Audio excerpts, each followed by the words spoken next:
Hi, welcome to Copenhagen. Thanks for dropping in. Hope everybody is doing well. Today is part 2 of comparing round and square diamond painting canvases.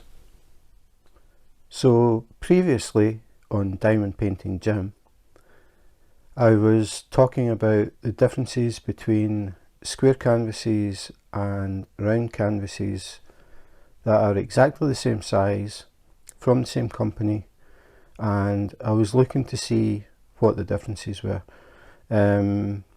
If you haven't seen the first video, I'll put a link up here and you can check it out. What I actually ended up doing was I got two from Home Craftology. I bought their beginners bundle, which has 3 different pictures, and what I did was I bought two. I bought a square bundle and I bought a round bundle. So I decided to use the kitten as the project, mainly because it was the most colourful one, and I like colourful diamond paintings. So we've done the sort of checking them out. I bought another one, the same picture from Amazon, that is bigger. It's a 30 by 30. And as most people will know, the bigger the diamond painting, the more detail, is not always the case. We found that out in the first video. The 30 by 30 is not as detailed as the 20 by 20s, and if you check the video you'll find out why. So today I was thinking I was just going to do them and then do a second video, and then I thought about it and I thought some people might be interested to see how I actually set up a diamond painting, how I work a diamond painting. Again, beginners, people who are new, and also people who already diamond paint. They might see something different that they think, oh, maybe I could do that, or maybe you'll just stick with what you do. I mean, basically everybody comes up with their own way of working, and there is no right and wrong. As long as the drills end up in all of the places they should be by the end, it's correct. It's just people have different ways of doing it. So I thought I would just go through how I set up. So I've sort of jumped the gun a bit because I've already set up or prepped the drills. So I already have the drills set up, and I use what they call Tic Tac Boxes. So you can see they're all numbered. The way that I work it is I go by the number. You see this number 1 to number 25. Those drills are already in here from number 1 to number 25. Now number 25 is white, which is the background. So there are quite a lot of them. I could have put them in individual Tic Tac boxes. They hold 1,000 drills each, but I have a different type of container, and this is all of the white just in this one section, and there's a lot of space. This is a Craftmates Lockables XL, if anybody is looking for them. They are very, very handy if you have a lot of one colour. I did a larger diamond painting a few months back. It had 126,400, no sorry, not 126, 26,400 black. So I put all of them in here. So it takes more than 26,500 drills. It's very handy. In that case they were all black, but I've had ones that have had a lot of maybe 2 or 3 colours, so I just number them and put the drills in. So I just thought if people are looking for something to take a lot of one colour, these things are very good. So anyway, the kit is set up, the drills are already in the Tic Tac containers, and this is the picture. So the first thing that I do is I use masking tape.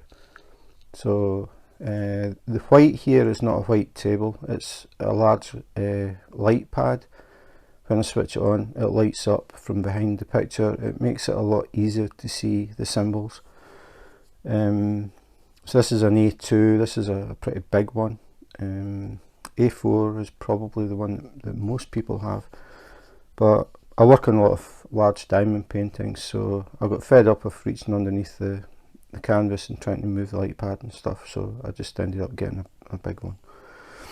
So this has poured glue, so it has a clear film. If I can get the edge of it. So that's to stop anything sticking to the glue. So what the first thing I do is stick it to the table, or stick it to the light pad, because the small ones, if you're working on them and your hand they move basically. The big ones don't really do that because they're a lot heavier, they cover a bigger area, and I don't tape them down. But the small ones, I will tape them. So all I do is peel back the clear. I don't want to tape that by accident, and then I just tape the corners. The advantage of using masking tape is it doesn't leave any glue residue. If I used normal sellotape, when I peeled it back up, it would leave some glue on the light pad, and I don't want that.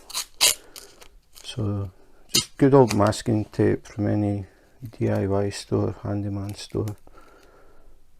It's cheap and it works very well, so we like that. So that's it as far as setting the canvas in place.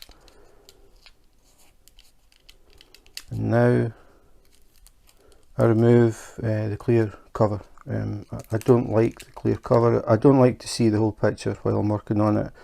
I work in sections and I prefer to see a section at a time, and then when I get to the end I take all the stuff off and then I've got the picture. I like to work that way. So just peel this off and that will be seen no more. Now what I do is I use what they call release paper, which is these things. These are pretty small, but I like the smaller ones, because if you get the big ones, you tend to want to work in big sections. I prefer working in small sections, and when I've got one section open, I can reach from one side to the other without my hand going on the glue. So this is a very small diamond painting, for me anyway, 20 by 20. The way that I do it, and it doesn't matter what size it is, excuse me, I'm going to finish up in this corner. I always start in the bottom right, that's just what I've always done. So I'm going to finish up here. Now what I could do is, if I put the sheet over the glue and try and get it straight, so when I do the diamond painting I get a straight line. If you put it at an angle, you find that you're going down the line and then suddenly the paper is over. But all you have to do is pick it up and move it a bit. I mean, it's no big deal, but I tend to try and get them straight away. Now this is a bit close size wise, so what I'm doing is I need to work from this side really, because I don't want to cover the key, because I use this while I'm working. I've got a little bit of play on this side, you can see that white line, so I would move this over a bit so they overlap. Take this one back out because this is going to be the last piece. Now it's up to me how I work it. I could start here, do this section, then do that section, then this section, that section. I could do this section, this section, this section, this section, but I always end up here. Now the way that I'm going to do it is I'm going to do this one, then this one. So what I would do is cover this,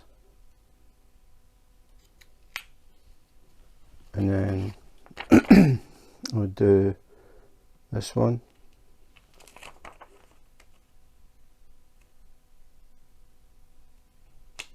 Making sure I've got an overlap here because it makes it easy to pick up.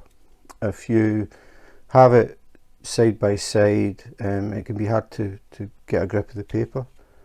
Plus there's a chance you're probably going to leave a little gap, and then dust and hair and things can maybe get stuck to the glue. You want to make sure the glue is totally covered, so you're covering over the edges as well, where the glue goes past the picture. You want that covered up. So this is how I would start it. But the thing about using these little pieces of paper is they're reusable, they're shiny on both sides, so it doesn't matter which way I set them. You get some release paper that is shiny on one side and dull on the other, and if you put the dull side down, it will stick to the glue. So if you decide to get release paper, make sure you get double-sided, then you don't have to think about it. The other thing is, and I'm going to do it here because if I do this, it means I've got a section that size and then I've got a big section that size.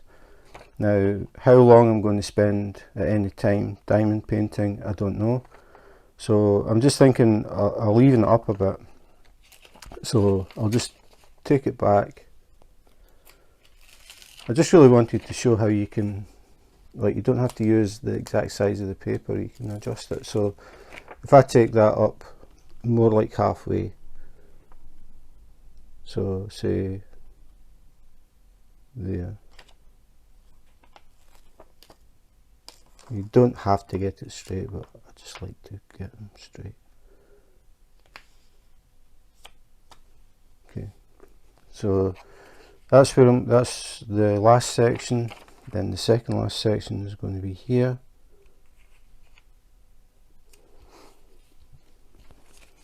And then this one.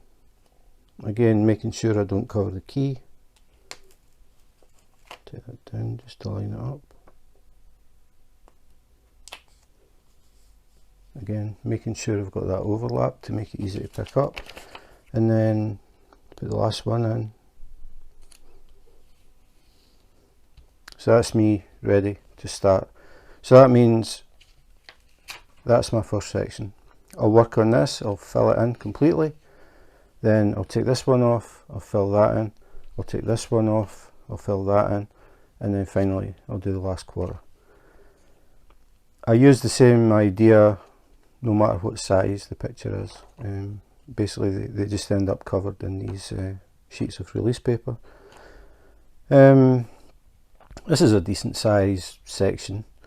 So the plan is to work on this section as much as I can today, and then I'll just continue doing short videos and have them all linked together, and eventually you'll see the whole thing. So the one final thing is that as well as having this release paper, I also use table placemats. If you've seen the videos, you'll have seen this background a lot. They're always on the table. So what I do is I cover, just lift my case, I cover the table in these mats over the top of the release paper.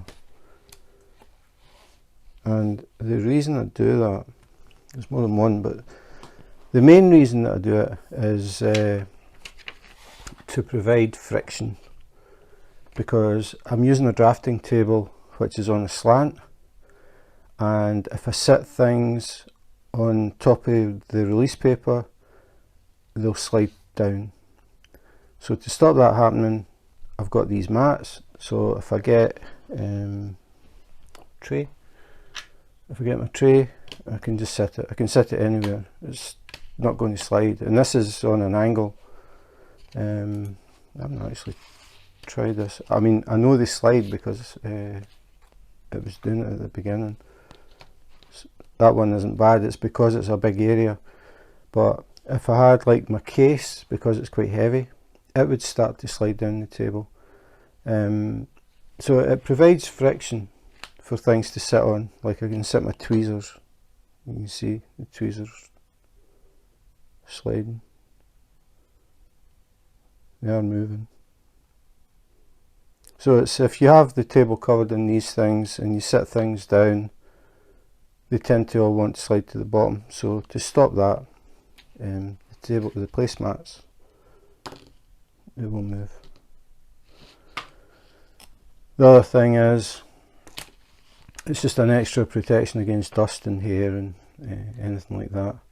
And it just gives a nice big work area. So the whole table now is covered in that. So I've got plenty of space to put my little case with the Tic Tac boxes, this thing, my tray, tweezers, could be a pen, whatever. So that's what I do. I cover it up, and then when I go to start, I find out the section that I'm going to work on and make sure that I can see the key. And then what I would do with this is I would bring this over a bit. The other thing is, it stops anything catching on these pieces of paper. Once it's all covered, it keeps everything flat. So I would do that. I need to be able to see the key, so I would leave a little gap, and I would have this, if I pull that back, so I can see the area that I'm going to work on, and I take the mat down to about there, and then that's how I would work. Normally this would be covered up, but I need to be able to see the key, so that's why there's a gap. So now I've got this area that I'm going to work on. I used tweezers very recently, started using tweezers all the time, and I can reach from one side to the other with my hand off the glue, and I can reach that far. So I'm not going along and get my hand stuck to the glue all the time. The other thing is, I start in this bottom corner, and it just happens this time that the first colour that I take is white, and it's going to be all of this section. So I'll fill all of this in white, and it means I can actually sit my hand on top of that and stop it sticking to the glue while I'm working on other colours. So that's why I start at this bottom, and I choose whatever colours. I mean, this one happens to be solid, but if you get a few drills of the same colour, it's enough to sit your hand on and it stops it touching the glue. So what I'll do now is I'll move the camera, and I'll actually start working on this and show you how I use the tweezers with square drills and how I would do this section. Okay, so now we're a little bit closer so you can see. I don't have the light pad on yet. I'll switch it on just now. The other thing about these mats is it helps to stop the whole table lighting up. If I'm working on this section, I don't really want the whole table glowing, so the mats help to dull the light. So the only main area of light that I see is the section that I'm working on. So I'll just switch it on. So now you can see it's lit up. It makes the symbols a lot easier to see, especially when they've got a bit of a drill. It makes them easier to see, especially when the background is dark. Sometimes you get a dark background and a dark symbol, and it can be really hard to see under normal light or even shining a light on top. But if you have a light underneath, it can be a lot easier to see. The only thing is, when you get white symbols with a light coloured background, sometimes with the light pad, it can actually be quite hard to see them, and it actually works better if you switch the light off, because you've got white against a dark colour, so it's relatively easy to see. It's just, if you do come against that, where if you're using a light pad and you think, I can't make out that symbol, try switching the light pad off. Sometimes, in fact I would say always, that would help if you've got a light colour with a light background. Sometimes the light pad is just a bit too strong for it. Just noticed I've got a bit in the bag there. Anyway, so as I said, I would start in this bottom right hand corner and have the tray sitting so that when I'm picking up the drills, the tweezers are in the channel and you're just picking up either side of the drill. Now, I found out with the tweezers, if you hold them about midway, maybe, yeah, midway I would say, and just gently squeeze them together, and all I'm using is my thumb and my forefinger. The other finger just sort of sits there, it's not really doing anything. It's just gently pick it up. And I found when I first tried using tweezers, I couldn't, they kept pinging away, the drills were just pinging off, and I gave up, like really quickly gave up and thought forget it, and I was using a diamond painting pen. And I think most people use a diamond painting pen.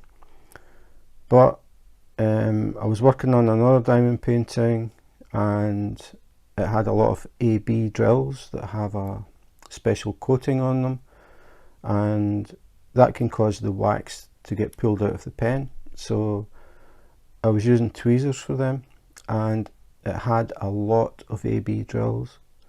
So I got more and more practice, and one day I was working on it and I just thought, I'm actually not really having any problems using these tweezers. And it was round drills, it wasn't square. So I just started using the tweezers all the time, and now that's it, just use tweezers. So no more pink wax problems, no more picking pink wax out between the drills, no more pink wax not picking up, coming out with AB drills, anything like that. It's just tweezers. So what I'm doing just now is I'm building up a checkerboard pattern. If you get to a section that's all one colour like this is the best way to make sure that you keep your drills straight. So all I'm doing is putting the square in the square, simple as that. Put it in, try and get it as straight as you can. Again, if you're new, you might find it takes a bit of effort, but the more you do it, the better you get at it.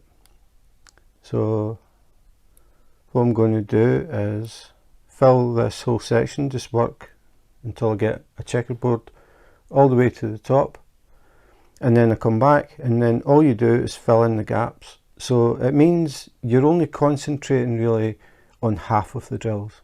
It's the first ones you put down, you're trying to get them as neat as possible. It makes it a lot easier when you come back to fill in. If you've got them sitting squint, the idea with this is, even if they are squint, you push your drill in and it automatically pushes the other drills around and they end up straight anyway.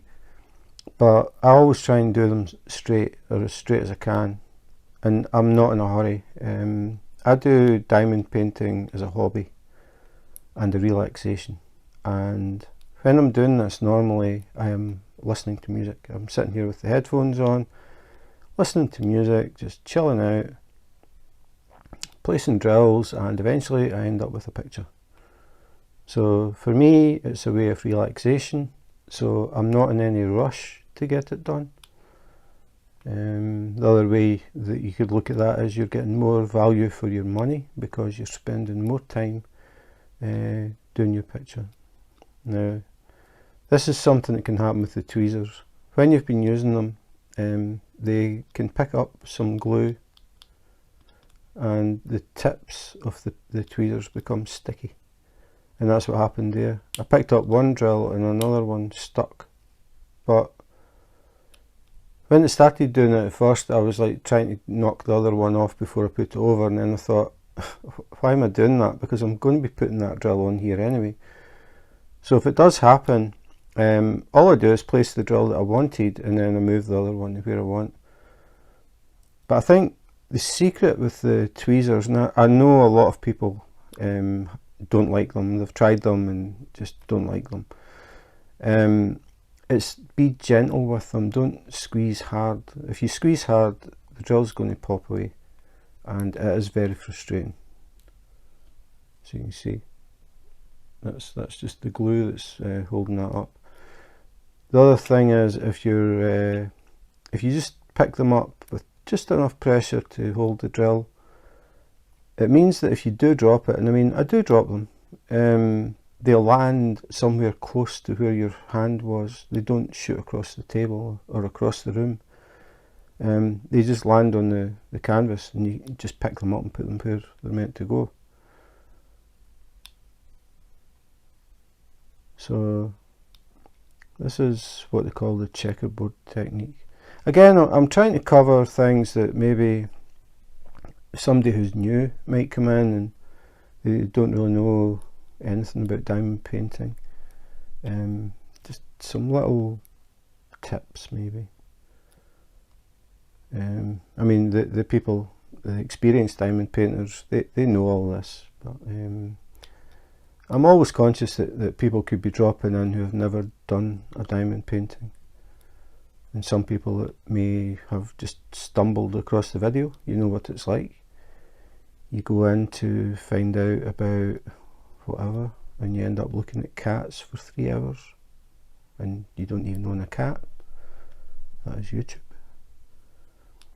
So sometimes when I do the lives, I've had people dropping in and they're asking, like, what is this? They've just stumbled upon it. Maybe some of those people that stumble in might actually get interested in it, I don't know. So anyway, this is what I'm going to be doing. I'm just going to do the whole thing and then fill it in. And then the next symbol is an 8.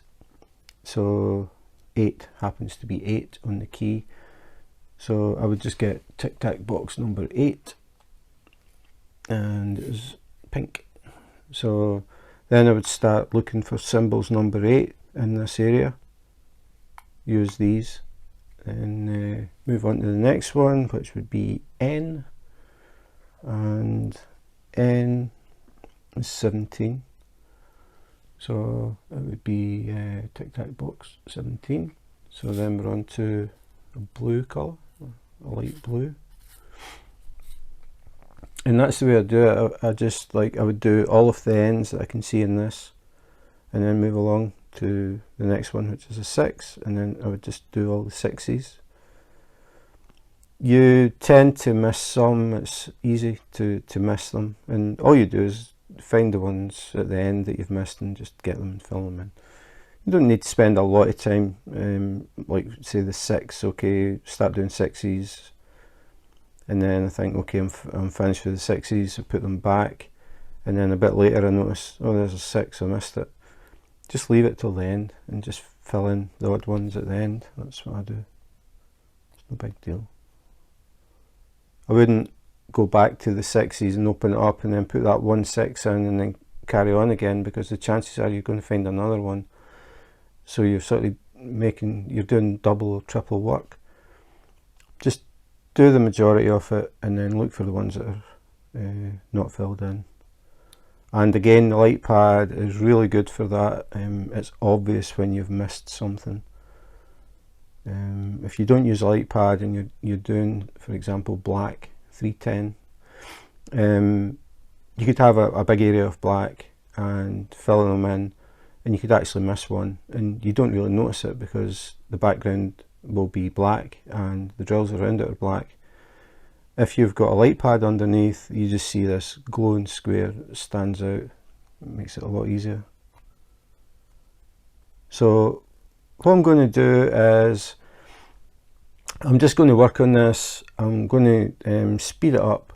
There's no point sitting watching every drill getting placed. It would be a really long video. So I'm going to speed it up, and I'll work it, record it, and I'll come back once I've finished this one.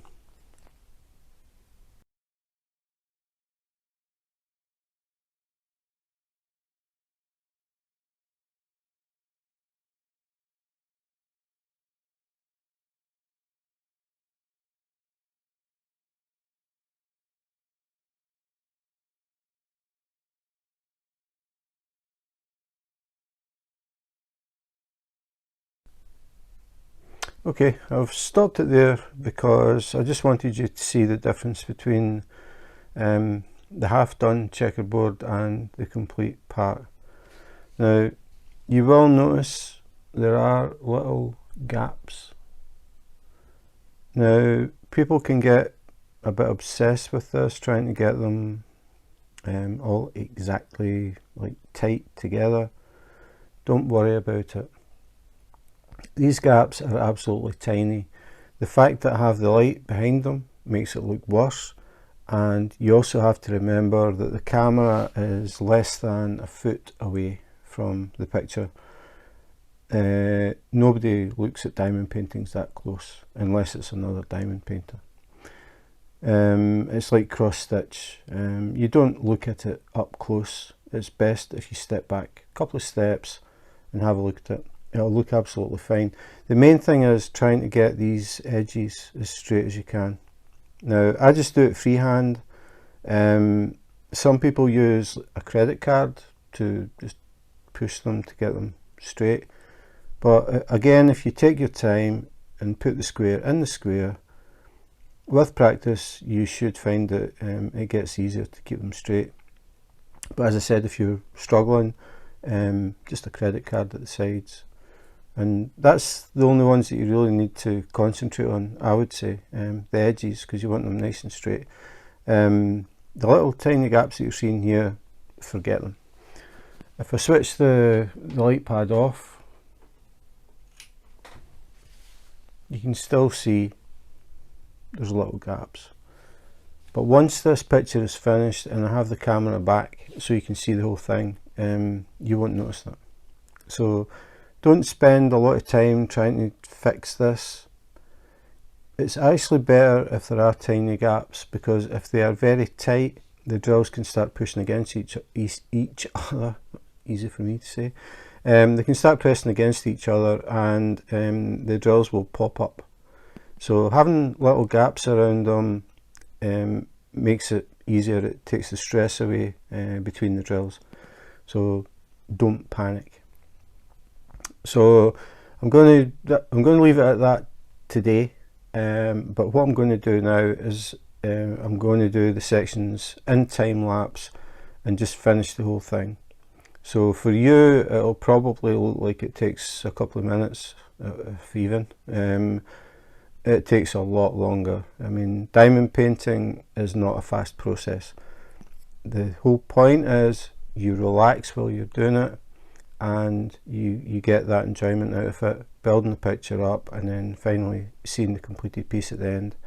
It isn't a race. You're not competing with other people. Just chill out, take your time, listen to music. Some people listen to podcasts, some people listen to audiobooks, some people watch TV, some people watch movies. I can't do that. The only thing that I can do is listen to music. But some people just sit in silence and enjoy the peace and quiet. So it's really up to you what you do. But the main thing is take your time, relax, and enjoy yourself.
So that's it, 20 by 20 kitten in square drills. We'll have a look at the finished product in the next video. What I'm going to do now is I'm going to do the 20 by 20 in round and the 30 by 30. So the next video will just be direct comparisons. We'll be able to look at them together, compare them, decide which one you like the best. Hopefully people will comment, and we'll see how that goes. So thanks for watching. I hope you found the video interesting, and if you haven't already, please remember to subscribe and hit the notification button. If you do that, you will get a little message when the next video comes up, where we can have a look at the completed pictures. So that's it for today, and in the meantime, take care, be safe, and wash your hands.